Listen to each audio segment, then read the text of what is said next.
Hello friends, I welcome you all on my channel. In this series of video we will discuss the automata theory. So let's start. First we have to know what is automata actually. Automata is a machine which perform computation. We have two type of automata. Automata without output and automata with output. Automata without output means a machine which accept or reject the string after taking some input value, and in automata with output a machine takes an input and after the computation of that input it will give some output value. The DFA and NFA machines comes under the automata without output, and the Murray and the Mealy machine come under the automata without output. So before starting the NFA and DFA, we have to know what is a finite machine. A machine which takes a finite number of input values and have finite number of states. So such type of machines are called the finite machines. Let's take one example. Suppose we have a TV and initially the TV is in an off state. When we give the or we on the power supply, then the TV transform to the on state, and when the TV is in on state, if we uh, off the power supply, then the TV goes into the off state. So this is a finite machine which is have the finite number of state and taking the finite number of inputs values. And a synchronous adder is also a finite machine. When we add some number,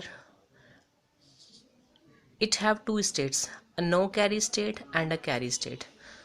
When we start initially the machine in a no carry state, in no carry state if it will take 0 0 as an input, addition of 2 0 also give the 0 and the machine remaining into the no carry state.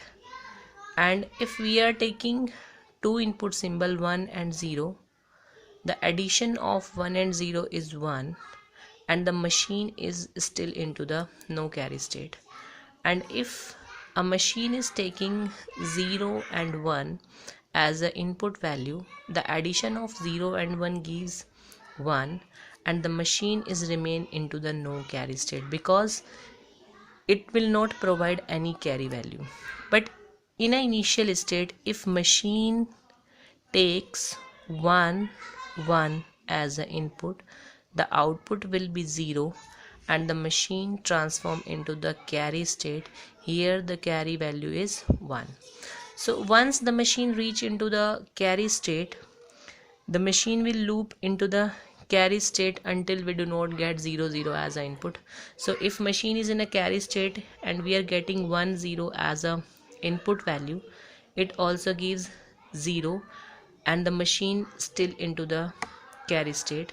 If we are getting 0 1 as an input, the addition of 0 1 also give 0 when the machine is in a carry state.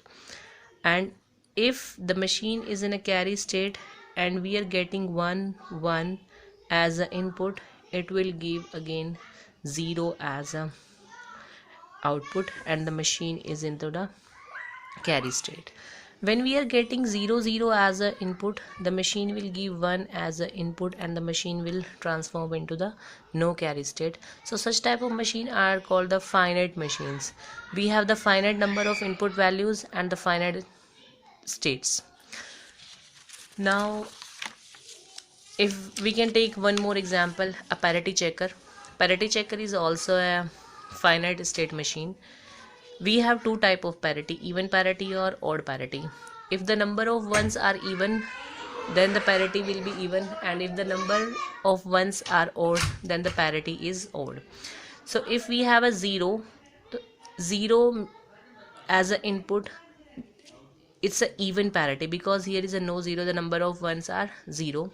And if we are accepting 1 as an input, so in an input value we have 1, it's a even parity.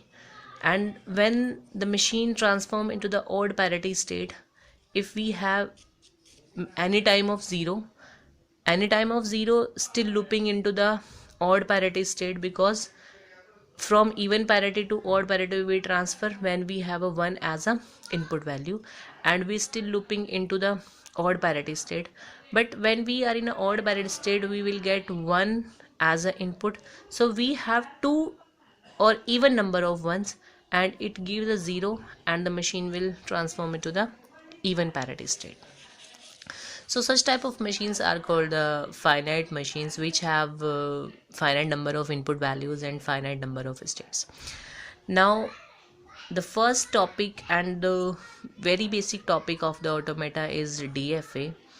DFA is the deterministic finite automata. As we already discussed, what is a finite automata means, which have the finite number of input values and finite number of state, as we earlier discussed. So such type of machine is called the finite automata. But it is as well as it is deterministic. Deterministic means when we are sure, if we are in a q naught state and we are taking some input value, the next state will be q1. We are very sure here. So such type of machines are called deterministic machine. Means we are determine this is the current state, and if we are taking this input value, then the machine will go into the next state, and the next state will be this. So such type of machines are called the deterministic machines. The DFA have 5 tuple. The tuples are sigma, q, delta, q naught and f. Here sigma is a set of input values, q is a set of states, sigma is a transition, q naught is the initial state of a machine, and f is the final state of a machine, right? So now we discuss how we can represent a DFA. We can represent a DFA by using two ways: transition diagram and transition table. When we are represent a DFA by a transition diagram, it has some symbols. Circle represent the state of a machine.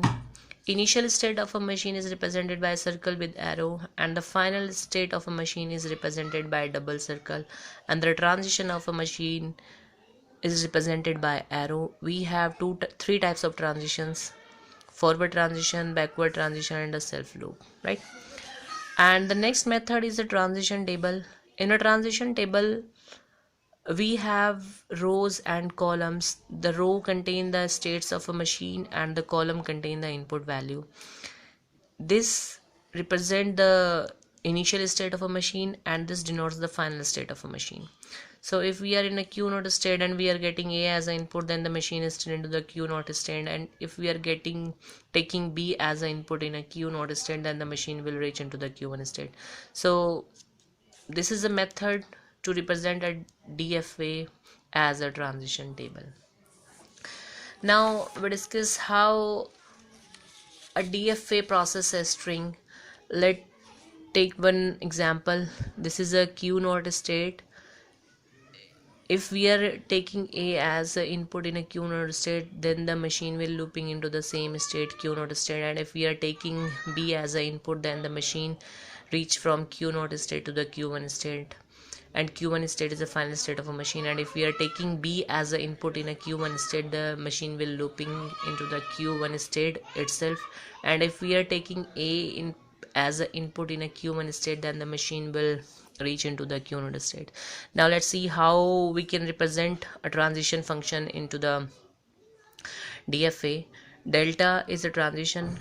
We are in a q naught state and we are taking a as an input, then still we are in a q naught state, as we can see into the diagram. And similarly, delta transition function q naught state, b is taking as an input value, then we are in a q1 state. So this is a way how we can process a string into the DFA. And in my next video, I'll tell you how we can design a DFA from the given input values.